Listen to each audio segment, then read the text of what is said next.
त्याने रस्त्यावर उतरावं, आंदोलन करावं, मोर्चा करावा, उपोषण करावं, पण काही समाजामध्ये समाजकंटक आहेत ज्यांना काडीचं ज्ञान नाही, थोडी इधर पाठीमागे या घाण ठेवायला गेल्यासारखी आहे अशी लोक पाठीमागे ओपन ख्रिस्ती समाजाला टार्गेट करत आहेत.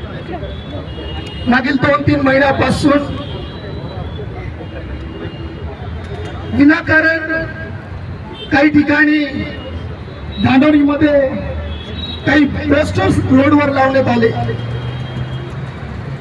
आणि त्या पोस्टरवर लिहिलं होतं, येशूची प्रार्थना आणि पास्टरची वासना. आणि या पोस्टर बघितल्यानंतर आमचा मनस्ताप फार थाराला गेला. ख्रिस्ती समाज हा कधीच या गोष्टीमध्ये नाही.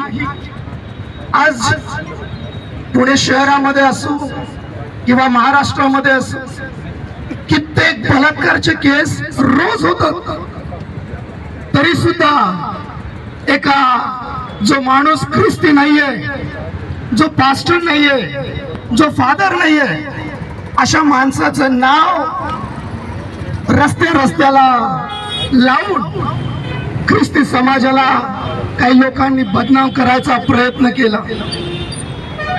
त्यांचा सगळा प्रयत्न आम्ही निश्चित हाणून पाडलेला आहे.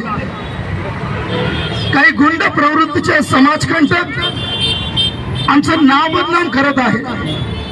या माध्यमातून मी त्यांना सांगू इच्छितो, ख्रिस्ती समाज शांतिप्रिय समाज होता, पण आता राहणार नाही.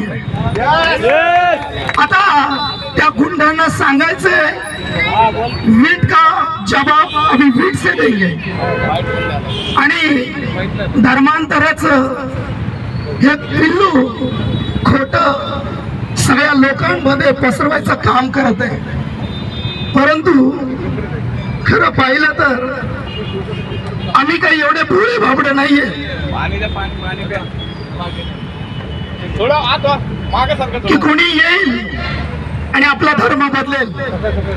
मुळात एकदा 18 वर्ष पूर्ण झाले की त्याला प्रत्येक स्वतःचा निर्णय घेण्याचा आमचे प्रिय डॉक्टर बाबासाहेब आंबेडकरांनी जे संविधान दिले त्यामध्ये ते नमूद केलेलं आहे. ज्याला जो धर्म प्रिय वाटेल तो त्या धर्माचा स्वीकार करावा. आणि अलीकडे शिक्षणासाठी जर पाहिलं, सगळ्यात पुढे असलेला आमचा ख्रिस्ती धर्म शिक्षणाच्या बाबतीमध्ये कॉन्व्हेंट स्कूलमध्ये लोकांना चांगलं शिक्षण देते. आणि काही आळागाळातले निंदनीय प्रकार करणारे समाजकंटक ज्यांना पगारी ठेवलेला आहे, त्याचा शाळेमध्ये लोकांची आणि आमच्या शाळेतल्या जे व्यवस्थापन आहे त्यांची बदनामी करत आहे. शाळेमध्ये धर्मांतरण चालतं. जर शाळेमध्ये धर्मांतरण चालतं, जर शाळेमध्ये ख्रिस्ती फोटो लावले जातात, तर आम्ही तुम्हाला बोलवायला ना आलो नाही की शाळेमध्ये आमचे ऍडमिशन घ्या.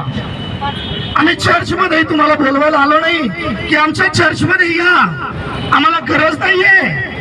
आम्ही भारतीय ख्रिस्ती आहोत, असणार आणि इथून पुढेही राहणार. तेवढे बोलून मी माझे 2 शब्द थांबवतो.